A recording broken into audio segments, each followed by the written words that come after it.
Hey, I'm just getting home, sitting in a different place here to talk. So every time I go get these girls, I call them my girls, every time I go get them to go to church, my heart gets broken. I come out a different person every single time.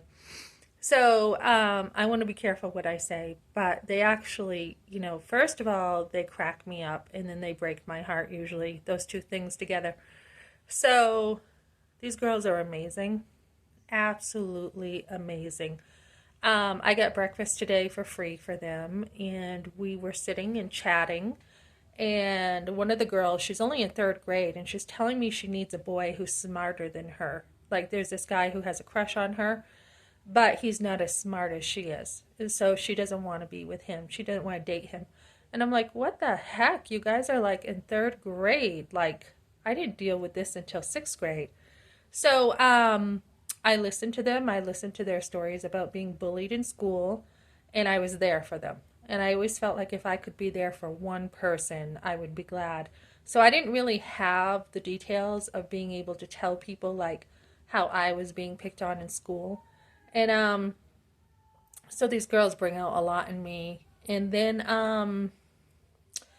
I felt like we had a prayer time together in the truck after, and they pray like prayer warriors. These girls are so smart, so amazing, and their prayers really touch me.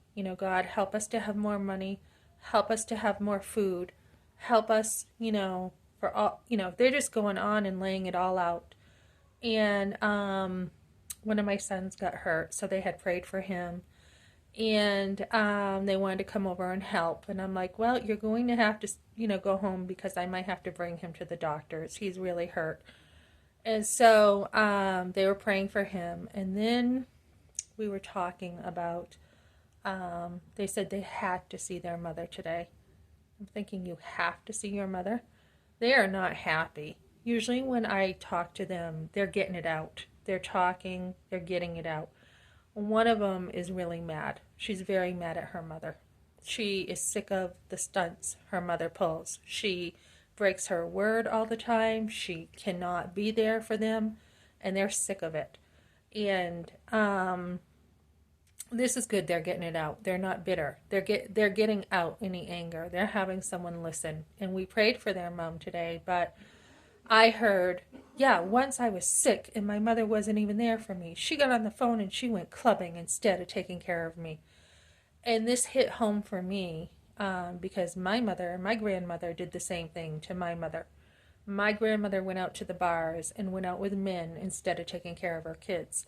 So it was my mother who had to take care of all her brothers and sisters in the projects. Same thing here. They're in a really rough area now. And so she's like, so my dad had to take care of me. And I'm like, well, did you really even need your mother? She's like, yes, I needed my mother. And my mother wasn't there for me. And it's just to hear this from a little kid is just awful. And I'm like, well, were you that sick? I mean, were you throwing up? And she's like, yes. And the girl who, there's a girl who lives with them who's like her big sister.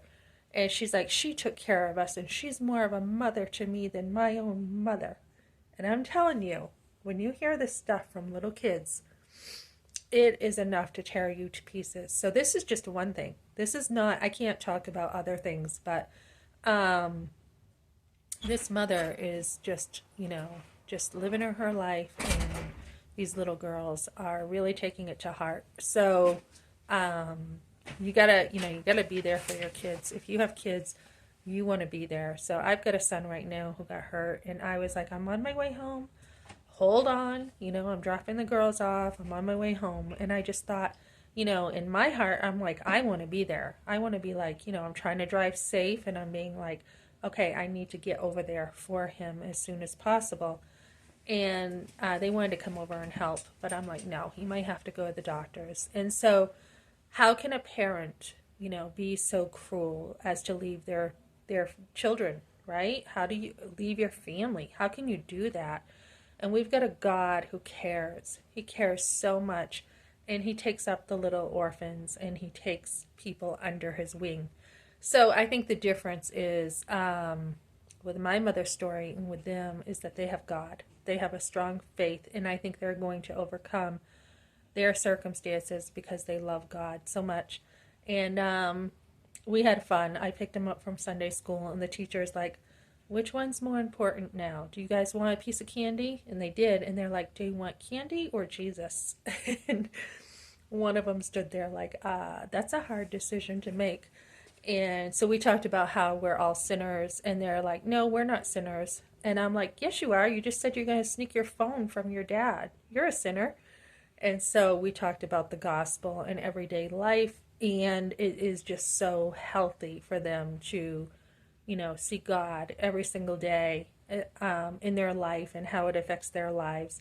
So they're amazing girls. I have no doubt they're going to grow up and be somebody, probably somebody famous. They are amazing. And, they're the most beautiful girls. I tell them how beautiful they are.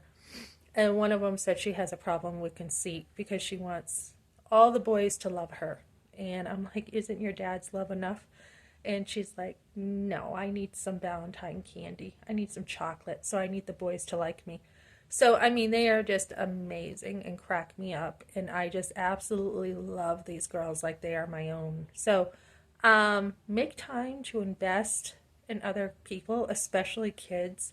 Invest in them and make sure they know who Christ is.